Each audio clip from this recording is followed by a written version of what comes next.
우리 주 예수 그리스도 안에 있는 회중 여러분, 하나님이 사람을 창조하셨을 때 하나님의 뜻에 완전하게 행할 수 있도록 창조하셨습니다. 타락하기 전에는 하나님의 계명에 완전히 순종하면서 우리가 살 수 있었습니다. 그래서 우리를 선하고 또 의롭고 거룩하게 지어졌다고 성경은 우리에게 말해주고 있죠. 하지만 사람이 죄에 빠짐으로 완전히 인간은 바뀌어졌습니다. 타락으로 사람은 본성이 부패하게 되었다. 본성, 그러니까 본질 자체가, 인간 본질 자체가 부패하게 되었다. 본질이 부패하게 되었다는 것은 잉태가 부패하게 되어 있고 출산이 부패하게 되어 있고 모든 인간 그 자체가 오염이 되었다, 이런 뜻입니다. 우리의 지성은 그래서 어두워져 있기 때문에 더 이상 하나님을 생각하고 살아가지 않습니다. 우리의 마음은 왜곡이 비틀어져 있기 때문에 늘 악한 방식으로 우리의 마음은 나를 인도합니다. 우리의 의지는 부패하기 때문에 어떻게 하면 하나님을 기쁘시게 할까 보다는 늘 악한 성향으로 우리의 의지는 기울어져 있습니다. 그 결과는 하나님의 말씀을 따라 순종하는 대신에 항상 우리가 원하는 것을 행하며 살기 시작합니다. 그것을 우리 주위 사람들에게서 얼마든지 볼 수 있습니다. 실제로 이 유럽에 있는 이 서구 사람들은 하나님께서 우리에게 어떻게 살기를 원하실까? 이걸 어렸을 때부터 들었어요. 우리가 하나님 앞에서 어떻게 살지? 이걸 늘 배웠습니다. 그래서 약간의 하나님 앞에 사는 법에 대한 지식을 가지고 있습니다. 적어도 그들은 십계명에 대해서 이해하고 있어요. 조금은 이해하고 있습니다.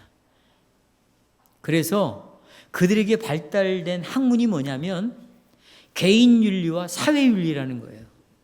나인홀 니버의 개인윤리와 사회윤리는 윤리학에 있었으면 베스트셀러입니다. 아주 조그만 소책자인데 내용이 만만치가 않습니다.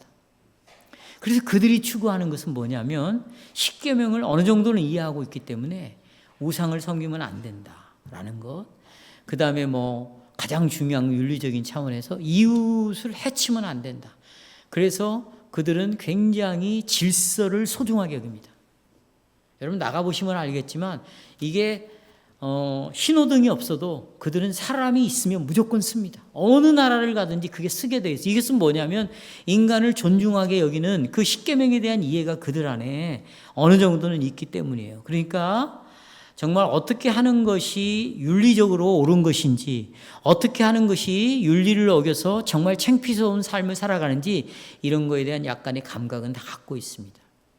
하지만 그런 사람들도 거짓말을 합니다. 속입니다. 그들도 도둑질을 합니다. 아무 생각 없이 신성 모독하는 말들을 합니다. 자기 이웃들의 뒤통수를 치고 중상모략을 하고 험담을 합니다. 그래서 오죽하면 가십이라는 말이 나왔을 거예요. 영어에서. 가십이라는 것은 캐톨릭을 다니는 어린아이들은 다 godfather, 말하자면 대부를 하나씩 둡니다. 영적인 아버지를. 대부분 그 대부가 누구냐면 신부들이에요. 우리가 보통 신부들에게 고해성사를 하잖아요. 어떤 사람은 소리를 내서 조그만하게 말을 하지만 아주 은밀한 이야기를 할 때는 귓속말로 신부에게 이야기를 하죠.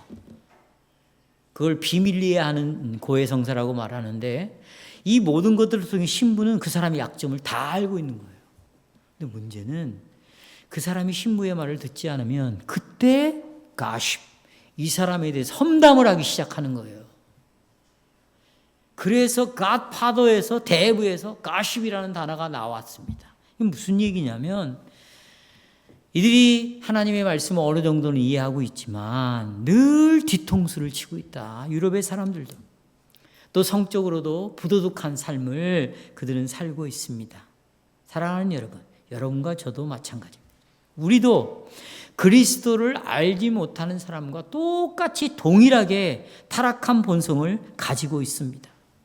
그래서 본성이 뭐냐면 늘 죄의 성향에 빠지려는 본성을 우리가 가지고 있다.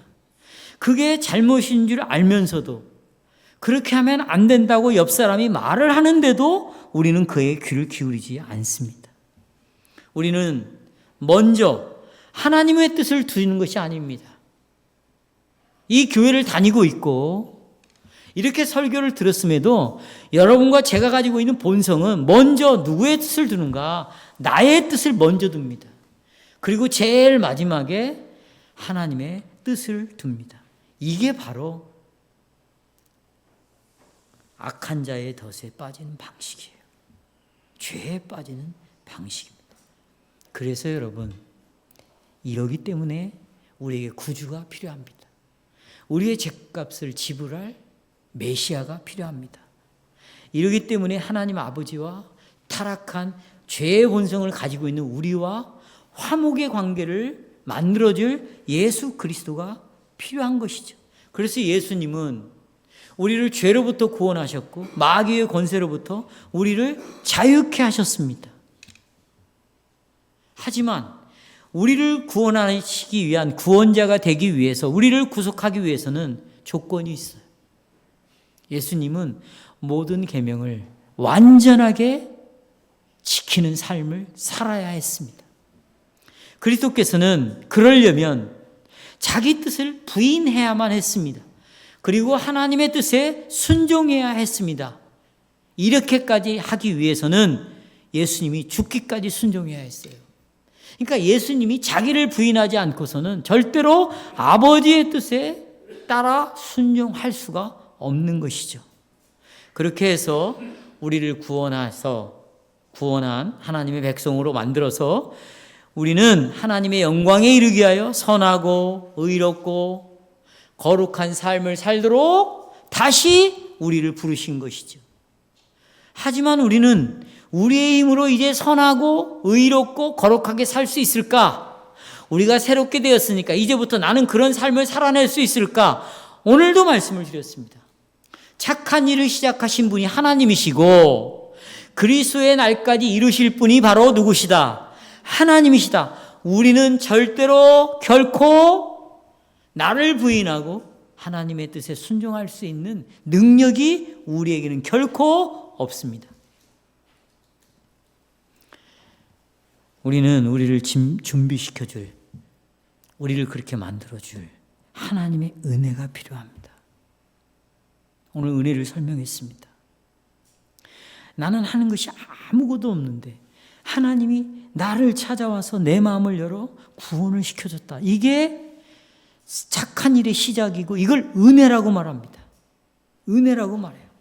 하나님의 은혜가 있어야, 하나님이 내 안에서 일을 하셔야, 또 하나님이 일을 하시려면 성령께서 복음의 설교를 듣도록 하셔서 내 마음에 깨달음을 주셔야 변화가 될 수 있는 것이죠. 그러니까 은혜와 성령님이 우리에게는 반드시 필요합니다. 그래서 예수님이 여러분과 저에게 이렇게 기도하라는 것이에요. 하늘에서 뜻이 이루어진 것처럼 어디에서도 이루어지게 해달라고? 땅에서. 이 기도를 그래서 하라는 것입니다. 그래서 우리는 하늘에 있는 천사들이 하나님 앞에, 하나님의 명령 앞에 완전하게 순종하는 것처럼 하나님의 영광을 위해서 이 땅에서 우리도 그런 순종하는 삶을 살게 해달라는 것입니다. 그래서 오늘 설교의 주제가 이것이죠. 그리스도께서는 우리가 하늘에 계신 우리 아버지의 뜻을 행할 수 있도록 기도하라, 이렇게 우리에게 가르치고 있다는 것입니다. 두 가지를 말씀드립니다. 여러분, 그리스도께서는 아버지의 뜻을 어떻게 순종하셨죠? 이걸 좀 배워보자는 거예요. 아버지의 뜻을 행하신 방식을 알아야 우리도 예수님처럼 아버지의 뜻을 따라 행하죠. 그런데 참 넌센스예요. 아이러니한 일이에요.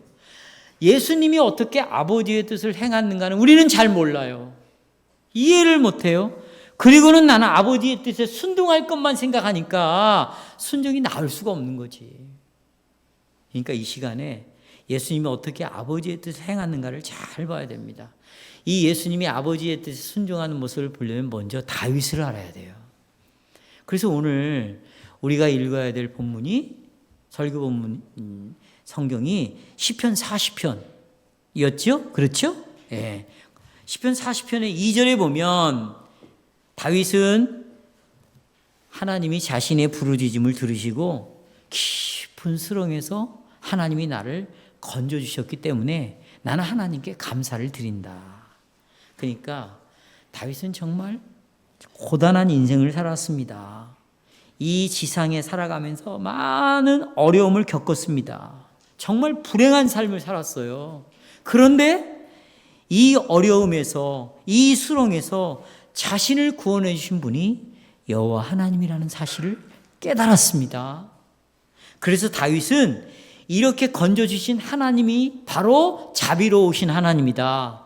은혜로우신 하나님이다. 처음부터 끝까지 하나님이 일하셨기 때문에 내가 이런 삶을 살 수가 있다. 그리고 하나님께 감사를 드리는 것입니다. 여러분, 시편 40편을 보시면 다윗은요, 보십시오. 하나님이 무엇을 기뻐하실까? 하나님이 무엇을 나에게 원하실까? 이것을 생각하는데 많은 시간을 보냈어요. 우리도 마찬가지죠. 도대체 하나님은 나에게 뭘 원하실까? 하나님이 기뻐하시는 것은 뭘까? 이런 걸 좀 생각하고 예배를 드려야 될 거 아닙니까? 이게 성경 공부 시간이면 토론도 하고 이렇게 세워서 서로 대화도 좀 하고 싶어요.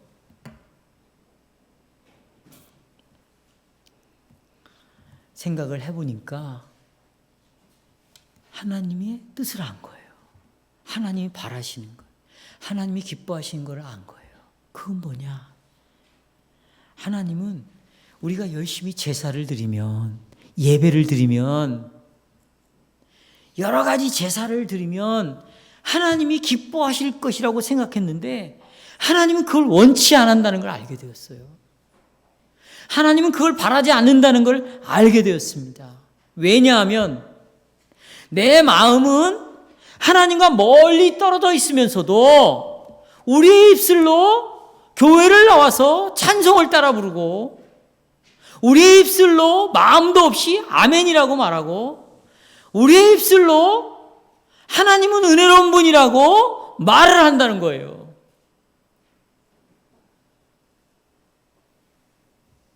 그래서 여호와께서 당신의 계명들에 대해서는 불순종하면서도 내가 예배를 드리면 하나님이 나를 괜찮게 봐주실 거야 라고 예배를 통해서 하나님을 달래려고 하는 사람들이 있다는 거예요. 나는 이런 사람들을 가만두지 않겠다. 내가 그대로 버려두지 않겠다. 그렇게 외식하는 자들, 나를 속이는 자들, 일주일 내내 하나님이 뭘 원할까? 일주일 내내 하나님이 기뻐하시는 것이 무엇일까를 한 번도 생각하지 않은 사람이 오늘 나와서 예배를 따라, 순서를 따라 예배를 드린 자를 하나님 가만두지 않겠다. 그렇게 성경에 쓰여 있는 것을 다윗이 알게 됐어요. 그걸 안 거예요. 하나님께서 원하시는 것은 정말 하나님의 뜻을 행하는 것이고 하나님의 계명들에 순종하는 것이다. 이것을 다윗이 알았어요. 그게 40편 6절에 나옵니다. 자, 핸드아웃 다 보세요. 다. 주께서 내 귀를 통하여 내게 들려주시기를, 거기 밑줄 치세요. 들려주시기를. 뭐라고 들려줬느냐? 제사, 예물, 헌금 기뻐하지 않는다. 번제, 속죄제 하나님이 요구하지 않는다. 이걸 알았다는 겁니다, 다윗이. 어떻게? 하나님이 다윗의 귀에다가 하나님의 뜻을 들려줬어요. 여기 들려준다라고 번역된 단어는 이게 원래 무슨 뜻이냐면 뚫다, 파다. 그래서 이 단어를 우물을 파다, 구멍을 뚫다 이럴 때 이 들려주시다라는 히브리어를 사용했습니다. 그래서 여러분 연상을 해보세요. 귀를 파다라는 것은 여러분 이 귀를 드릴로 뚫는 걸 말하겠어요?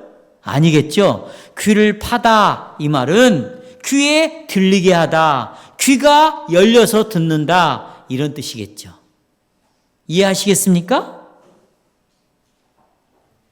하나님께서 여러분에게 말씀하실 때, 이렇게 말씀하실 때 내 귀가 하나님의 말씀을 듣는다, 이것이 뚫다, 파다 그런 의미예요. 그런데 이런 뜻과 이제 하나님의 말씀이 들린다, 내가 하나님의 말씀을 듣겠다 이런 의미도 있지만 우리가 또 다른 의미도 있어요. 이 들려준다, 파다, 뚫다는 의미는 실제로 귀를 뚫어버리는 것과도 관련이 되어 있습니다. 우리가 아까 출애굽기 21장 1절에서 6절을 읽어봤죠? 여러분, 이스라엘 백성들 가운데 어느 가정이 있습니다. 근데 이 가정이 뭐 사업을 하다가 완전히 다 망해버렸어요. 빚을 졌습니다. 먹고 살 것도 없습니다. 그럼 어떻게 되냐? 같은 히브리 하나님의 언약 백성인데 그 식구들 전부를 종으로 가져갑니다. 값을 지불하고 가져가는 거예요. 그러니까 이제 종노릇 하는데 이 종노릇이 6년 동안만 가능합니다. 왜 그러냐? 7년째가 되면 안식년이에요. 안식년, 쉬는 기간입니다. 그럼 그때 7년째가 되면 조건 없이 빚을 다 탕감해주고 자유의 몸을 선언합니다. 자유의 몸을. 그런데 요상한 사람들이 생겨났어요. 6년 동안 이 주인과 지내보니까 이 주인이 너무나 이 주인을 사랑하게 됐습니다.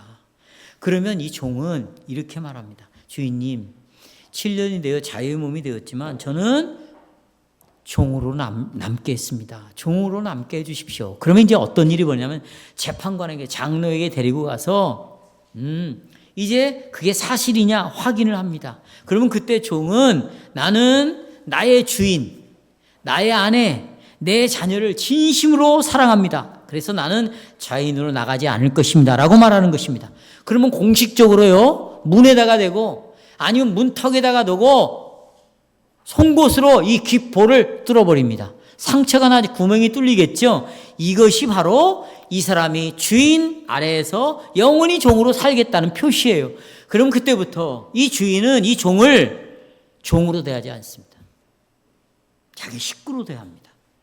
또 이 종은 영구히 자기가 원해서 자원하는 마음으로 주인을 사랑하기 때문에 헌신하겠다고 정했기 때문에 이 종은 주인을 향하여 정말 열심히 이 주인을 섬깁니다. 이것이 시편 40편과 관련이 되어 있어요. 그리고 이 40편은 아까 6절에서 8절, 여러분 자 여기를 좀 보십시오. 시편 40편 6절에서 8절이 지금 제가 설명드린 출애굽기 21장의 내용이 시편 40편 6절에서 8절과 연관이 되어 있고 이 시편 40편 6절에서 8절을 히브리서에서 인용하고 있어요. 자, 히브리서 10장 5절 7절을 보십시오. 5절. 그러므로 주께서 세상에 임하실 때 이르시되, 예수님이 이 땅에 오실 때 뭐라고 그랬냐? 하나님이 제사와 예물을 원하지 아니하시고, 나오죠? 오직 나를 위하여 한 몸을 예비하셨도다. 번제와 속죄제는 하나님이 기뻐하지 아니하시나니 이에 내가 말하기를 하나님 보시옵소서. 두루마리 책에 나를 가리켜 기록된 것과 같이 하나님의 뜻을 행하러 내가 왔나이다 하셨느니라. 야, 그리스도께서는 하나님께서 구약의 희생제사로는 절대로 만족하지 않으신다. 이것을 예수님은 알고 이 세상에 오셨습니다. 그래서 그리스도께서는 아버지의 뜻을 행하는 것을 하나님이 원하시니까 나는 지금부터 하나님의 계명을 완전히 지키겠다. 이 생각을 갖고 예수님이 이 땅에 오셨다는 것입니다.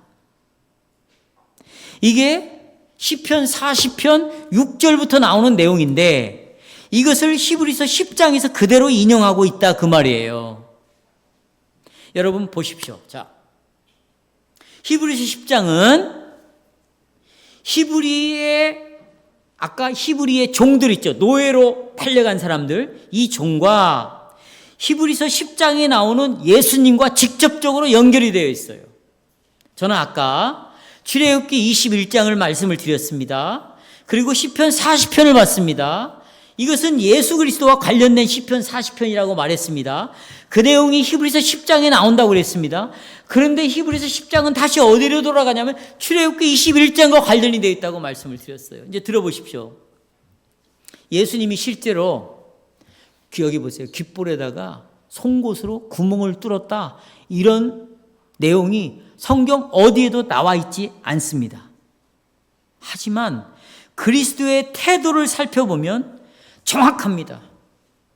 예수님은 아버지를, 하나님을 주인으로 모셨습니다. 아버지 하나님을 주인으로 모시고 정말 그 주인을 사랑했습니다. 그리고 그 주인의 뜻을 행하기 원하는 종의 자세로 일생을 살다 죽었어요.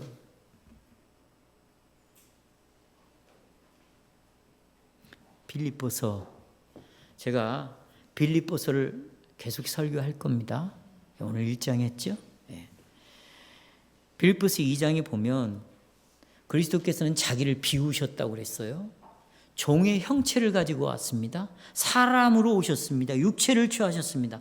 우리와 같이 인간이 되셨어요. 그래야 우리를 구원할 수 있기 때문입니다. 이것과 예수님의 이런 모습과 히브리인 종이 비친 헌신과 육신으로 이 땅에 오셔서 아버지의 뜻을 행하시는 모습과 같아요. 다시 한번. 히브리 종이 자유를 포기하고 주인을 일생 동안 주인의 뜻을 따르고 헌신하겠다는 것과 예수님이 이 땅에 오셔서 종이 되어서 육신의 몸을 입고 오셔서 하나님 아버지의 뜻을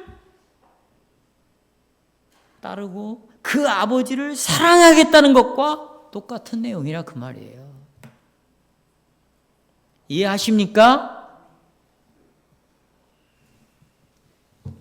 자, 요한복음 14장 31절을 보십시오. 핸드아웃 보십시오. 거기 정확하게 나와 있습니다. 예수님이 이렇게 희생한 것은 아버지에 대한 사랑 때문입니다. 예수님이 이렇게 말씀했어요. 오직 내가 아버지를 사랑하는 것과 너 자유야? 아닙니다. 저는 주인님을 사랑하기 때문에 영원히 섬기겠습니다. 이 말과 오직 내가 아버지를 사랑하는 것 때문에 아버지의 명하신 대로 행하는 것을 세상으로 알게 하려 함이라. 이 말과 같다 그 말이에요. 또 그 종은 자발적으로 주인을 섬기겠다고 했어요. 요한복음 10장 15절에 보면 예수님은 자발적으로 나는 양을 위하여 뭘 버린다? 목숨을 버린다 그랬어요. 그 노예는 자기 아내를 사랑하기 때문에, 주인을 사랑하기 때문에, 자식을 사랑하기 때문에 자발적으로 자기 자유함을 포기한 사람이에요. 예수님도 양을 위하여 목숨을 포기했어요. 우리의 죄를 위하여 희생제물로 당신을 내어주신 그리스도께서는 자기의 선택으로 이렇게 하신 것입니다. 그리스도께서는 죄로부터 우리를 구속하시고 사단의 권세로부터 우리를 자유케 하기 위해서 이 땅에 오셨습니다. 그리스도께서는 이 구원을 이루기 위하여 고난받으셨어요. 죽으셨습니다. 여러분, 이렇게 구원을 이루기 위하여 고난을 받고 죽을 때까지 오기까지 이게 쉬웠겠어요? 이 하나님의 뜻에 순종하고 따르는 게 여러분 쉬울 것이라고 생각하십니까?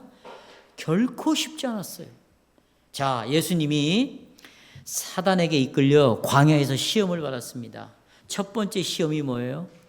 네가 하나님의 아들이거든. 너는 그럴 만한 능력이 있지 않냐. 그러니 이 돌들을 명하여 떡이 되게 하라. 빵을 만들어라. 이렇게 유혹했어요. 이것은 예수님이 정말 이기기 어려운 유혹이었어요. 왜냐하면 40일 동안 아무것도 먹지 않았거든요.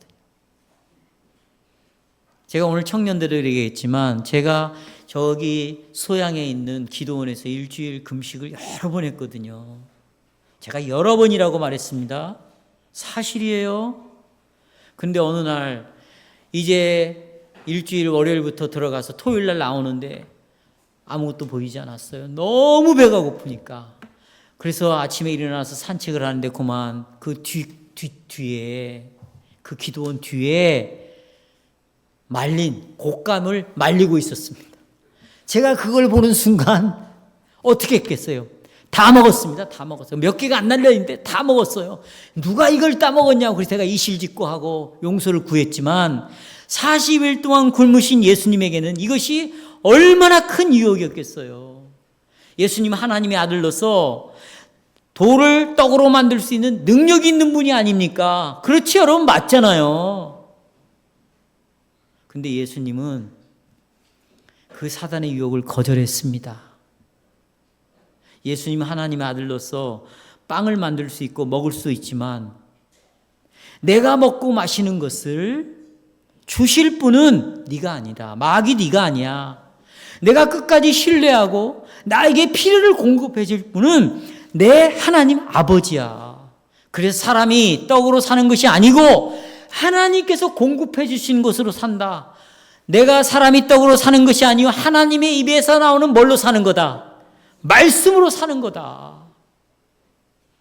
빌립보 성도들이 바울을 복음을 전하는 일에 필요를 채워주었고 바울과 함께 했지만 그들이 그렇게 해서 복음이 전파된 게 아니고 하나님이 그들 마음속에서 일을 하셨기 때문에 그런 일이 일어난 것처럼 나는 끝까지 이들의 수고와 이들의 노력을 칭찬하고 고맙게 생각하지만 먼저 와야 할 것은 하나님이 일하셨기 때문에 이런 결과가 생긴 것처럼 나의 필요를 채워주는 것은 내 힘으로 돌을 빵으로 만들어서 채우는 것이 아니고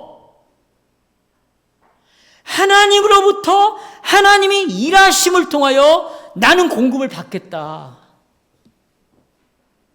이게 신앙생활인 거예요. 그런데 보십시오. 이제 조금 이따도 말씀을 드리겠지만 이 유혹은 절대 두 번째, 세 번째 유혹도 쉬운 것이 아니에요. 그럼 보십시오, 여러분. 이 유혹을 이기려면 먼저 예수님은 자기가 자기 능력으로 돌을 빵으로 만들 수 있는 자기의 뜻을 부인해야만 가능한 겁니다. 자기의 뜻을 부정해야만 하나님의 뜻에 순종할 수가 있는 것이죠. 예수님은 이것은 절대 쉬운 일이 아니었습니다. 하지만 아버지의 뜻을 행하는데 전적으로 헌신했어요. 히브리서 기자는 예수님의 아버지의 뜻에 대한 예수님의 헌신이 그냥 된 게 아니다. 자기를 부인함으로 하나님 아버지의 뜻에 순종할 수가 있다. 우리가 우리의 뜻을 부인하지 않고서는 절대 하나님의 뜻을 행할 수가 없어요. 예수님은 그냥 자동적으로 하나님의 뜻에 순종했다고 생각을 하니 그럼 예수님에 대한 잘못된 오해를 하고 있으니 내가 하나님의 뜻대로 살아야 되겠다. 이것이 가능할까요? 다시 한번 예수님은 자기의 뜻을 내려놓았습니다. 쉬운 일이 아니었습니다. 이걸 위하여 예수님은 싸움을 했어요. 싸움을. 그래서 하나님의 뜻에 순종했으나 보십시오. 히브리서 5장 7절 8절을 다 보시겠습니다. 그는 육체에 계실 때 자기를 죽음에서 능히 구원하실 이에게 심한 통곡과 눈물로 살아계실 때 눈물로 간구와 손을 올렸어요. 그의 경건하심으로 말미암아 들으심을 얻었느니라. 그가 아들이시면서도 받으신 고난으로 뭘 배웠다고 그랬어요? 예수님도 그냥 순종한 게 아니라 순종함을 배워야만 하셨습니다. 어떻게 배웠습니까? 예수님 보십시오. 자기의 뜻을 부인하는 것을 예수님이 어떻게 배웠어요? 하나님께 순종하는 걸 어떻게 배웠습니까? 기도를 통해서 배웠어요. 뭘 통해서? 기도를 통해서. 기도를 통해서. 여러분이 아시잖아요. 예수님이 십자가를 지시기 전에 겟세마네 동산에 3명의 제자들을 가리고 갔죠. 마태복음 26장 38절에 보시면 여러분 예수님의 들어보세요. 예수님의 심장이 터져 죽을 것 같았다. 원문에 그렇게 되어 있어요. 심장이 터져 너무나 고민했기 때문에 심장이 터져 죽을 것 같았다. 예수님이 그렇게 고백해요. 그리고 마태복음 26장 39절에서 아버지요, 할 수 있거든, 할만하시거든, 이 잔을 내게서 어떻게 지나가게 해주십시오. 내가 원하는 뜻은 잔을 지기에 너무나 두렵습니다. 이것은 십자가에 죽는 죽음이 두려운 것이 아니라 아버지로부터 단절되는 것, 우리의 죄의 짐을 짊어지고 하나님으로부터 내 대신에 심판을 받아 버림받는 것, 하나님으로부터 떨어져 나가는 것, 도저히 이것만은 내가 할 수가 없습니다. 그러니 이 십자가를 지나가게 해주십시오. 자기의 뜻과 하나님의 뜻 사이에 싸움이 일어난 거예요. 예수님이 자기의 뜻을 부인하는 것이 어려웠어요. 힘들었어요. 예수님도 싸워야 했어요. 기도해야 했어요. 배워야 했어요. 당신과 나는 뭐예요? 말해보세요. 당신은 지금 무엇을 하고 있는 거죠? 이걸 묻고 있어요, 오늘 이 문답에서. 그래서 예수님은 자기의 뜻을 부인하고 하나님의 뜻에 순종함으로 말할 수 없는 그 공포와 그 지옥의 고통을 겪으심으로 여러분과 저를 이 지옥의 고통과 공포로부터 건져내실 수 있는 것이에요. 자기 뜻에 대한 부인이 있어서 십자가를 지실 수 있었고, 예수님도 자기 뜻에 대한 포기가 있어서 여러분과 저를 구원해낼 수 있는 거예요. 그러니 우리가 그리스도의 순종을 본받아야 될 거 아니에요. 예수님이 자기를 부인하는 걸 우리도 본받아야 될 거 아니에요. 그게 두 번째 대지예요. 사랑하는 여러분, 우리 예수님은 희생하는 종으로서 살았습니다. 아까 그 노예와 관련해서 말씀을 드렸죠. 이런 예수님의 희생적인 종되심에 대해서 여러분은 어떤 반응을 보입니까? 예수님이 이렇게 희생하시고 자기를 부인하고 하나님께 순종하셨으니 내가 구원을 받았구나. 하나님 감사합니다. 우린 여기서 끝내 말로. 우리 삶으로, 삶 속에서 감사가 표현이 돼야 되잖아요. 삶에서. 여러분, 하나님이 처음에 우리를 만들 때는 다 뭔가를 가지고 싶다, 뭔가를 원한다, 이런 마음을 가진 자로 우리를 창조해 주셨습니다. 그러니까 우리가 뭔가를 갖고 싶다, 이건 나쁜 게 아니에요. 욕구는 잘못된 게 아닙니다. 배고플 때 먹고 싶다, 죄가 아니죠. 목마를 때 웃지 말고, 목마를 때 물을 마신다, 이건 잘못된 게 아니에요. 또 하나님 우리를 만드실 때는 관계를 맺는 존재로 만들었습니다. 그래서 우리는 누군가와 교제를 하고 싶은 거예요. 남자 청년은 여자 청년들과 교제를 하고 싶은 마음이 있는 거예요. 이건 절대 나쁜 게 아니죠. 또 뿐만 아닙니다. 우리 안에 성적인 욕망을 가진 것은 하나님이 원래 그런 걸 우리 안에 주셨습니다. 그래서 정상적인 관계 안에서 성적인 욕망을 우리는 표현하고 살아가는 거죠.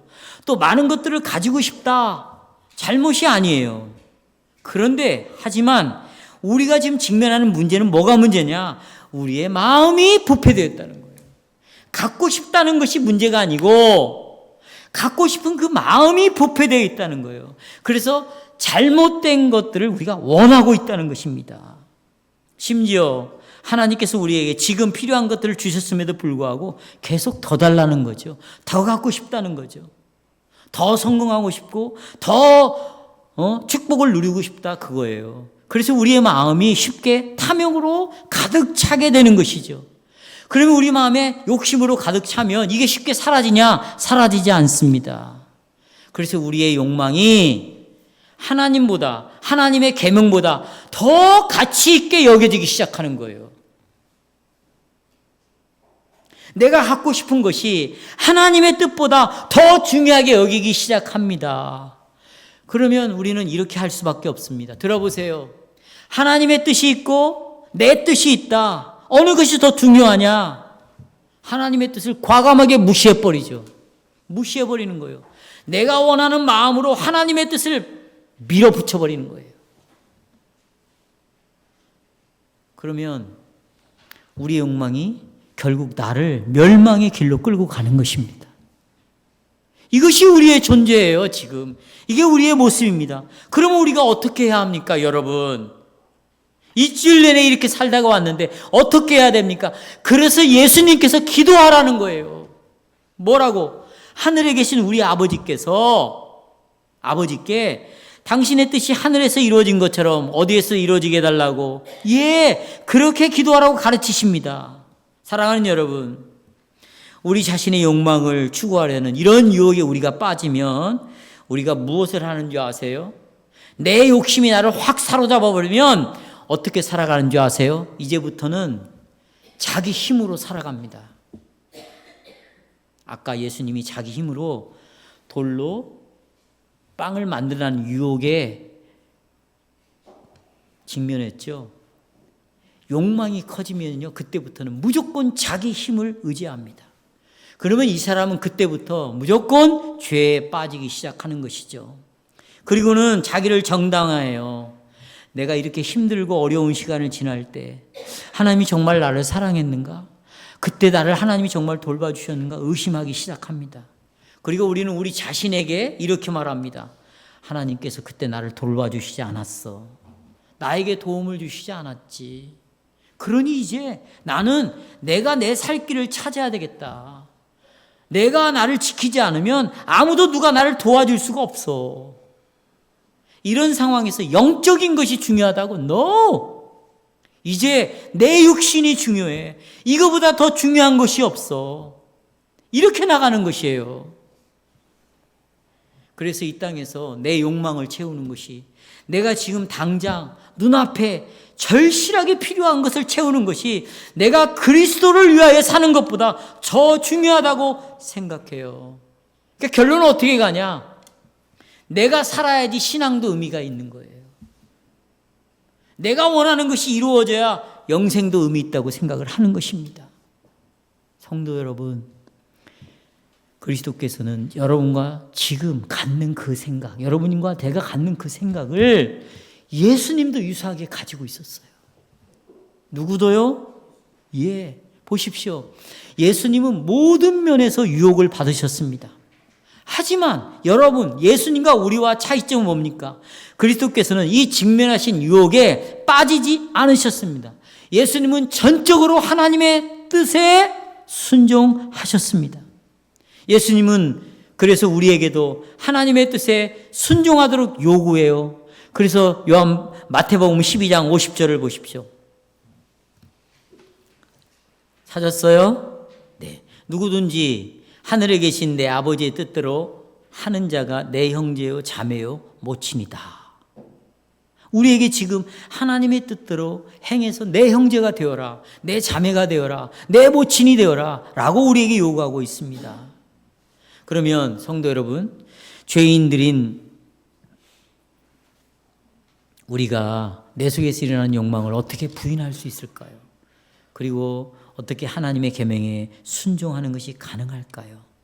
어떻게 가능하죠? 보세요. 어떻게 가능해요?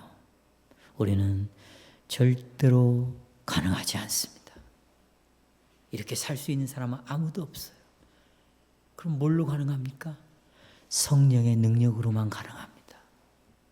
성령의 능력으로만.